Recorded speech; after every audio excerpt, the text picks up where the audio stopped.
Good morning. आज मैं आप सभी क्लास 8 के छात्रों को फिर से आपका लेसन जो है फूड माइक्रो ऑर्गेनिज्म पढ़ाने जा रहा हूँ। और आज मुझे पढ़ाना है फूड पॉइजनिंग से। आप लोग देख सकते हैं यहाँ पर आपके स्क्रीन पे आपको अभी हाईलाइट होकर दिखाई दे रहा होगा फूड पॉइजनिंग। आज मुझे यहीं से पढ़ाना है, मुझे फूड पॉइजनिंग पढ़ाना है, फूड प्रिजर्वेशन पढ़ाना है ना। तो इन सभी चीज़ों को पढ़ाना है। मैंने आपको कल बोला था कल के वीडियो में कि सिर्फ 1 या 2 दिन का वीडियो और होगा ये। उसके बाद हम लोग क्या करेंगे कि उसके बाद हम लोग डिस्कस करेंगे, है ना। तो चलिए इसके बारे में हम लोग कर लेते हैं। तो फूड पॉइजनिंग के बारे में आज हम लोग पढ़ने वाले हैं। तो आइए बगैर समय को नष्ट किए हुए हम लोग देख लेते हैं कि ये फूड पॉइजनिंग क्या होता है ना। तो इसके बारे में हम लोग देख लेते हैं, समझ लेते हैं, ताकि कि हम लोगों को किसी प्रकार की परेशानी का सामना ना करना पड़े। एक चीज़ और मैंने आप लोगों को बताया मैंने ये था कि जो है कि आप लोगों को करना क्या है कि आप लोगों को मैंने बताया था यहाँ पर कि आप लोग जितने भी आपको स्क्रीन पे आपको दिखाई देते जाएगा आपको उसका जो है नोट्स बनाते चलना है। और साथ में स्क्रीन क्या, इस लेसन का मैंने पीडीएफ भी आपको अवेलेबल करवा दिया था। जैसा कि मैं समझता हूँ कि पीडीएफ आप लोगों के पास पहुँच चुका है ना, मैं दे भी चुका हूँ। और अगर अभी भी किन्हीं बच्चों के पास पीडीएफ नहीं है तो मुझे मैसेज कर देंगे पर्सनली, मैं उनके व्हाट्सएप पर उनको भेज दूँगा, है ना। तो आप लोगों को आज पढ़ना है फूड पॉइजनिंग के बारे में। तो चलिए पढ़ते हैं फूड पॉइजनिंग। फूड पॉइजनिंग होता क्या है, तो होता क्या है इसी के बारे में आज हम लोग जानेंगे कि ये फूड पॉइजनिंग क्या होता है ना। इसके बारे में हम लोग आज स्टडी करने वाले हैं। तो आइए बगैर समय को नष्ट किए हुए शुरू कर लेते हैं और आज हम लोग पढ़ लेते हैं क्या, तो पढ़ लेते हैं फूड पॉइजनिंग। लिखा हुआ है यहाँ पे कि इट ऑक्योर्स व्हेन पीपल और animals consume food contaminated with harmful bacteria, bacterial toxins और हार्मफुल केमिकल्स। यहाँ तक आप लोग देखेंगे। लिखा हुआ फूड पॉइजनिंग में होता क्या है कि लोग जो होते हैं या जानवर जो होते हैं वो क्या करते हैं कि ऐसे भोजन को कर लेते हैं जिसमें हार्मफुल बैक्टीरिया होता है या फिर बैक्टीरियल टॉक्सिन्स होता है, पॉइजन जिसको कहते हैं, या फिर हार्मफुल केमिकल्स होता है ना। तो microorganism that grow on food produce dangerous substances called toxin that cause food poisoning. तो होता क्या है कि भोजन में कुछ माइक्रो ऑर्गेनिज्म ऐसे डेंजरस सबस्टांस को प्रोड्यूस कर देते हैं, ऐसे डेंजरस केमिकल्स को प्रोड्यूस कर देते हैं जिनको टॉक्सिन्स कहा जाता है, और इसी के कारण फूड पॉइजनिंग होता है ना। तो फूड पॉइजनिंग क्या होता है कि फूड पॉइजनिंग में आपको क्या होगा कि आपका तबीयत खराब हो जाएगा, आपका स्टोमक जो है वो अपसेट हो जाएगा।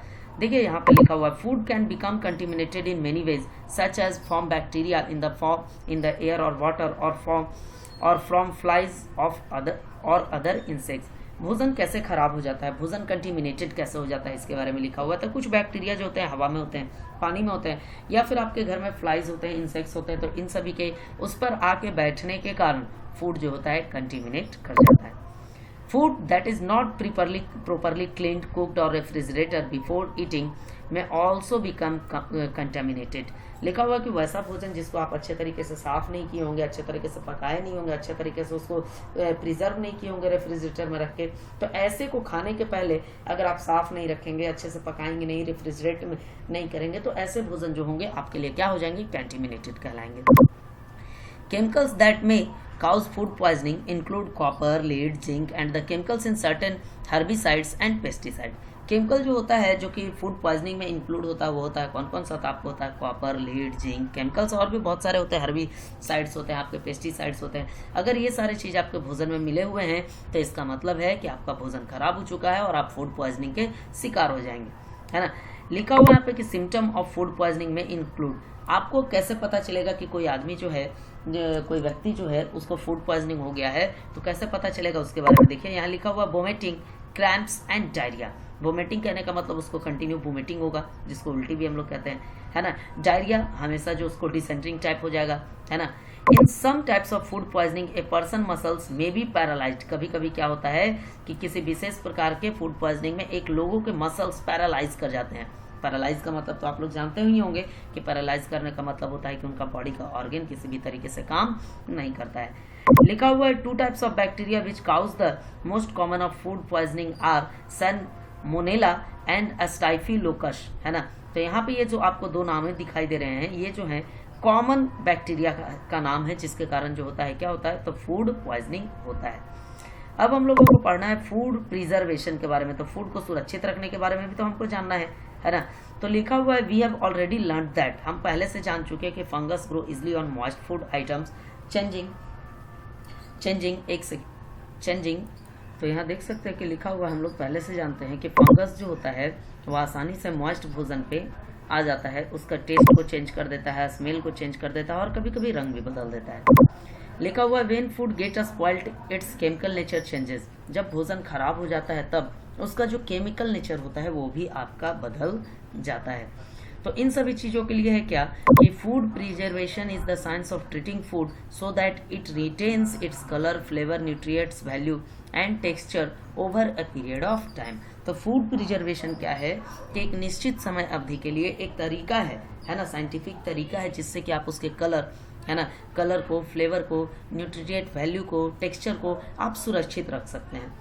लिखा हुआ it also involve treating food so that it will not spoil due to chemical changes और भी contaminated diseases causing micro organism called pathogen. इसके तहत ये भी होता है कि भोजन के साथ आप ऐसा कुछ कर सकते हैं, है ना, जिसके कारण उसके जो है भोजन खराब ना हो, है ना, उसमें कुछ केमिकल चेंजेस लाके, है ना, और तो भोजन खराब होने से बचे। मतलब जो भोजन कंटिमिनेट हो जाता है आपके माइक्रो ऑर्गेनिज्म के कारण, उससे क्या हो कि आपका भोजन सुरक्षित हो, आप इसके लिए कुछ कर सकते। तो जो पैथोजेंस होते हैं उनको रोका जा सकता है। कैसे? तो कुछ केमिकल्स मिला के फूड को प्रिजर्व किया जा सकता है। यहाँ लिखा हुआ कि some common methods of food preservation, आपको कुछ नियम बताए गए हैं जिसके तहत आप भी क्या कर सकते हैं, अपने भोजन को प्रिजर्व कर सकते हैं। तो नंबर 1 पे सॉल्टिंग, आप देख सकते हैं लिखा हुआ this method is used for preserving meat and fish by using common salt at it does not allow the growth of bacteria. आप देख सकते हैं कि सॉल्टिंग का इस्तेमाल करके हम लोग जो होता है मीट और फिश को प्रिजर्व कर सकते हैं, मतलब इसको ख़राब होने से बचा सकते हैं कॉमन सॉल्ट का इस्तेमाल करके, है ना। कॉमन सॉल्ट मीट और फिश पे लगा देने से होता ये है कि वहाँ पे जो होगा ग्रोथ जो होगा बैक्टीरिया का वो पूरा का पूरा रुक जाएगा, है ना। तो ये था पहला तरीका। दूसरा तरीका है पिकलिंग। आप लोग भी देखते होंगे कि आपके घर में अचार बनाया जाता है जिसमें बहुत ज़्यादा में मात्रा में नमक के साथ मस्टर्ड ऑयल डाल दिया जाता है ना। लिखा हुआ है this method utilises the effect of acetic acid found in vinegar along with salt and mustard oil to stop the growth of molds and bacteria। इस मेथड में क्या किया जाता है कि एसिटिक एसिड का इफेक्ट को क्रिएट किया जाता है किसकी सहायता से, तो सॉल्ट की सहायता से और मस्टर्ड ऑयल की सहायता, जिससे होता क्या है कि मॉल्ड्स और बैक्टीरिया का ग्रोथ आपका रुक जाता है ना। तीसरा है रेफ्रिजरेशन। बिलो 5 डिग्री सेल्सियस और below 3 degree Celsius for cooked food. पके हुए भोजन को 5 डिग्री सेल्सियस या 3 डिग्री सेल्सियस से नीचे slows the process of spoilage but is less effective for foods with a higher water content, है ना। तो इसमें क्या किया जाता है कि भोजन के साथ जो होता है कम रिएक्ट होता है ना, और इसमें पानी की मात्रा क्या होती है कि थोड़ी ज़्यादा होती है। रेफ्रिजरेशन इसको किया जाता है। मतलब नॉर्मली ऐसे भी आप लोग देखते हैं कि आप लोग घर में क्या करते हैं कि भोजन को पका के, है ना, आप लोग रेफ्रिजरेटर में रख देते हैं तो भोजन खराब नहीं होता है क्योंकि वहाँ पे जो होता है आपका टेम्परेचर नॉर्मल टेम्परेचर से थोड़ा कम होता है। अब 4 नंबर में आप देख सकते हैं यहाँ पे लिखा हुआ है deep freezing -18 degree Celsius. It stop almost all spoilage processes except enzyme activity which is responsible for the damages of uncooked vegetables and food. इसमें क्या किया जाता है कि कच्चे सब्जियों को, अनकुक्ड फ्रूट्स को, इन सभी चीज़ों को क्या कर दिया जाता है कि -18 डिग्री सेल्सियस पे ले जाके इनको डीप फ्रीज किया जाता है, मतलब बहुत ज़्यादा ठंडा, जिसके कारण होता है क्या है कि वहाँ किसी भी प्रकार का माइक्रो ऑर्गेनिज्म जन्म नहीं लेगा। सिर्फ उस दौरान होगा क्या, तो एंजाइम एक्टिविटी होगा और आपका भोजन खराब नहीं होगा। इसके बाद 5 नंबर में आपको दिखाई दे रहा होगा क्या, पास्चुराइजेशन, जिसके मेथड से हम लोग मिल्क को प्रिजर्व करते हैं। लिखा हुआ है in this method the milk is heated to 70 degree Celsius for 15 seconds and then suddenly chilled and stored. आप लोग देखते हैं कि आप लोग जो मार्केट से पैकेट वाला सुधा दूध वगैरह वगैरह लाते हैं आप लोग, उसमें होता क्या है, होता है उसमें कि उस दूध को जब फैक्ट्री ले जाया जाता है तो 70 डिग्री सेल्सियस पर पहले उसको गर्म किया जाता है 15 सेकंड के लिए, ओनली फॉर 15 सेकंड, और अचानक उसको ठंडा किया जाता है बहुत ज़्यादा टेम्परेचर को लो करके, उसके बाद उसको स्टोर कर लिया जाता है। इस दौरान होता क्या है कि इन this method all disease causing bacteria can be destroyed. जितने भी डिजीज काउजिंग बैक्टीरिया होते हैं सारे के सारे क्या हो जाते हैं, डिस्ट्रॉय हो जाते हैं। लेस हार्मफुल बैक्टीरिया सर्वाइव, है ना। सो द मिल्क में still go sour with in a few days. इसका मतलब उस दौरान क्या होता है कि बैक्टीरिया बहुत कम एक्टिव हो जाता है और कुछ ही दिन के बाद आपका जो होता है क्या कि धीरे धीरे होता है कि आपका जो होता है दूध कुछ दिनों तक के लिए खराब नहीं होगा। फिर यहाँ आप देख सकते हैं लिखा हुआ अल्ट्रा हीट ट्रीटमेंट, है ना। यहाँ देख सकते हैं जिसको यूएसटी भी कहा जाता है। This method is use to produce UST milk, है ना, अल्ट्रा हीटिंग ट्रीटमेंट, है ना।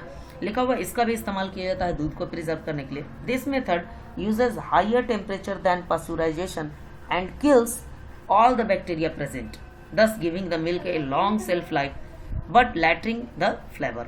लिखा हुआ है कि इस मेथड में किया जाता है कि दूध को बहुत ज़्यादा गर्म किया जाता है पास्चुराइजेशन से भी बहुत ज़्यादा टेम्परेचर पे, और जितने भी बैक्टीरियाज होते हैं उन सभी को मार दिया जाता है ना। तो मिल्क क्या होता है कि लॉन्ग सेल्फ हो जाता है, मतलब कुछ लंबे समय तक टिकेगा, लेकिन इसके फ्लेवर में आ जाएगा बदलाव, धीरे धीरे फ्लेवर में क्या आ जाएगा, बदलाव आ जाएगा।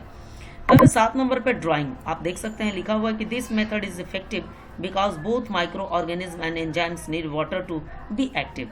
ये मेथड जो है ना बहुत ज़्यादा इफेक्टिव है, क्योंकि इसमें होता क्या है कि माइक्रो ऑर्गेनिज्म और एंजाइम को चाहिए पानी एक्टिव होने के लिए। Product such as dried milk, instant coffee are made by spraying the liquid है ना into a rising column of dry and heated air. तो इसमें क्या किया जाता है कि चीज़ों को ड्राई कर दिया जाता है, मतलब ना पानी रहेगा और ना ही माइक्रो ऑर्गेनिज्म के किसी प्रकार का जन्म होगा। अगला है वो है कैनिंग। अगला जो है वो है क्या, कैनिंग। जैसे आप लोग मार्केट में देखते होंगे कैंड बहुत सारा चीज़ आता है जो मेटल के बर्तन में कैंड आता है ना, तो कैनिंग है। लिखा हुआ है this method relies on high temperature to destroy micro organism and enzymes. इस मेथड में हाई टेम्परेचर पे क्या किया जाता है कि माइक्रो ऑर्गेनिजम्स को, एंजाइम्स को डिस्ट्रॉय कर दिया जाता है। The food is sealed into a can to prevent recontamination. लिखा हुआ उसके बाद भोजन को हवा ना उसमें लगे, मॉइस्चर ना आए, इसके लिए उसको क्या कर दिया जाता है कि उसको रिकंटेमिनेशन कर दिया जाता है, मतलब कैन रिकंटेमिनेशन होने से बचने के लिए उसको एक कैन में पैक कर दिया जाता है। ड्रिंक्स में भी can to preserve the carbon dioxide that make them fizzy. Drinks को जो होता है कैन कर दिया जाता है ताकि कि क्या हो, कार्बन डाइऑक्साइड से जो फिजी होता है वो बचा हुआ रहे। अगला है आपको देखना क्या है, इरिडेशन है ना। इरिडेशन क्या होता है, तो इरिडेशन में आप देख सकते हैं यहाँ लिखा हुआ है कि this method involves the exposure of food to low level irradiation to kill micro organism. इसमें होता क्या है कि भोजन को लो लेवल इरिडेशन की सहायता से माइक्रो ऑर्गेनिज्म को मार दिया जाता है। Irradiation is highly effective and does not make the food any more radio active than it is naturally. लिखा हुआ इरिडेशन जो होता है बहुत ज़्यादा इफेक्टिव होता है और इसमें भोजन को जो होता है सामान्य तौर पे ही रखने का प्रयास किया जाता है। Irritated food is used for astronauts and patients having very weak immunity. वैसे लोगों को जिसकी इम्यूनिटी कैपेसिटी बहुत कम होती है, या फिर एस्ट्रोनॉट्स जो स्पेस में होते हैं, अंतरिक्ष यात्री जिनको हम कहते हैं, उनको इस प्रकार का भोजन दिया जाता है। It leads to loss of some vitamin such as vitamin C, है ना। ये जो होता है इससे जो होता है, इसमें जो होता है कि कुछ विटामिन की इसमें कमी हो जाती है, जैसे में हो जाती है विटामिन सी की, है ना। आपको दिखाई दे रहा होगा स्क्रीन पे आपको अच्छे तरीके से। अगला है कंडीशंस। आप यहाँ से यहाँ तक देख सकते हैं, आपके स्क्रीन पे हाईलाइटेड है conditions for growth of micro organism, है ना। ग्रोथ क्या, माइक्रो ऑर्गेनिज्म के ग्रोथ के लिए कौन सा कंडीशन है, तो लिखा हुआ है micro organisms grow very fast होगा। यहाँ पे देखिए, यहाँ पे थोड़ा सा आप लोग चेक कर लीजिएगा, चेंज कर लीजिएगा। यहाँ पे यहाँ तो मैं चेंज नहीं कर सकता हूँ, इसको आप लोग चेंज कर सकते हैं बिकॉज ये पीडीएफ फॉर्मेट है और पीडीएफ फॉर्मेट में एक बार फाइल को कन्वर्ट करने के बाद वो चेंज फिर से नहीं होता है। तो लिखा हुआ microorganism grow very fast under moist humid condition and an optimum temperature ranges of 25 degree Celsius to 40 degree Celsius. Microorganism जो होता है बहुत तेजी से मॉइस्ट ह्यूमिड कंडीशन में, है ना, और टेम्परेचर 25 डिग्री सेल्सियस से लेकर 40 डिग्री सेल्सियस के आसपास में बहुत बढ़ता घटता भी है। The harmful microbes are spread in many ways. Harmful microbes बहुत तरीके से बढ़ते हैं। लिखा हुआ by direct contact with an infected person, है ना। अगर कोई इन्फेक्टेड पर्सन है तो उसके डायरेक्ट कांटेक्ट में आने पर, थ्रू स्नीजिंग कफिंग, कोई छींक देगा अगर इन्फेक्टेड पर्सन कफ देगा तो, by contact with infected soil, अगर कहीं की मिट्टी में माइक्रो ऑर्गेनिज्म है उसके कांटेक्ट में आइएगा तो, है ना। Through white of an animal, किसी जानवर के काटने के कारण, थ्रू कंटिमिनेटेड फूड, खराब भोजन, पानी, है ना, प्रदूषित भोजन, प्रदूषित पानी, प्रदूषित हवा के कारण, थ्रू कैरियर्स और vectors like house fleas, mosquitoes, है ना। वेक्टर्स जो होते हैं, कैरियर्स जो होते हैं, जैसे मक्खी है, मच्छर है, इन सभी में के कांटेक्ट में आने पर। Common house fly is a carrier of many microbes through garbages and animal extra. Common house fly जो होता है सामान्य तौर पे जो हमारे घर में मक्खियाँ होती हैं, ये जो होते हैं सामान्य तौर पे हमारे घर में गार्बेजों के पे बैठने के कारण, एनिमल एक्सक्रीटा पे बैठने के कारण ये क्या करते हैं कि बहुत ज़्यादा इफेक्टिव कर देते हैं। तो ये सारी बातें हैं यहाँ तक। इसके बाद जो आपको देखना है अब अगला टर्म है वो है preventive measures to avoid infections. यहाँ से आप देख सकते हैं इन्फेक्शन जो हम लोगों को होता है उससे बचने के लिए है कि कैसे हम लोग बचेंगे, है ना। तो यहाँ पे कुछ नियम बताए गए हैं, उन नियमों को हम लोगों को करना होगा फॉलो, तब हम लोग उससे भी क्या हो सकते हैं, बच सकते हैं।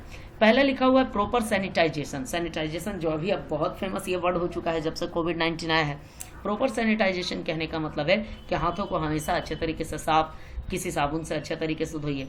Provision of safe drinking water, हमेशा जो है शुद्ध पानी पीने का प्रयास कीजिए, है ना। Proper disposal of waste excreta, जितना भी घर में आपका वेस्ट मटेरियल क्रिएट होता है उसको प्रॉपर डिस्पोज कीजिए। Spray of insecticides pesticide to prevent mosquito and pest breeding, है ना। इंसेक्टिसाइड्स का, पेस्टिसाइड्स का, है ना, इस्तेमाल कीजिए मच्छर को और पेस्ट की ब्रीडिंग कर इससे रोकने के लिए। इम्यूनाइजेशन को अपना क्रिएट कीजिए, मतलब इम्यूनिटी प्रोसेस को आप अपना बढ़ाइए, है ना, कैपेसिटी को बढ़ाइए। पर्सनल एंड डोमेस्टिक हाइजीन, अपना जो है पर्सनल और डोमेस्टिक हाइजीन का ख्याल रखिए। हेल्थ एडुकेशन, आप लोग को स्वास्थ्य के बारे में शिक्षा पहले से पता होना चाहिए, कहने का मतलब है स्वस्थ शरीर के बारे में आपको पहले से जानकारी होना चाहिए। Use of resistance variety of crops, use of crop rotation and multiple cropping system to prevent infections in plant। Resistant varieties वाले फसलों को उपजाइए, क्रॉप रोटेशन को कीजिए और मल्टीपल क्रॉपिंग सिस्टम को अपनाइए, तब जाके आपका जो है आप किसी प्रकार से इन्फेक्शन से बच सकते हैं। अब जो आपको मैं पढ़ाने वाला हूँ वो थोड़ा सा और बच गया है, लेकिन इसके लिए मैं एक काम करता हूँ कि मैं इसके लिए अगले वीडियो में आपको लेकर चलूँगा और वहाँ मैं आपको अबाउट नाइट्रोजन से लेकर मैं आपको नाइट्रोजन फिक्सेशन तक पढ़ा दूंगा अगले वीडियो में। और उसके बाद कुछ क्वेश्चंस हैं, बहुत सारे हैं, कुछ नहीं है, बहुत सारे हैं, आपको शायद PDF में मिल चुके हैं ये सारे क्वेश्चंस। तो आप लोग जब तक इन सारे क्वेश्चंस को बना के भेजने का प्रयास करेंगे, और जो नहीं आएगा मैं बताऊंगा भी, टेंशन नहीं लेना है आपको, मैं एक एक क्वेश्चंस को आप लोगों सभी बच्चों के साथ डील करूँगा। तो तब तक के लिए आप घर में रहें, सुरक्षित रहें, है ना। धन्यवाद।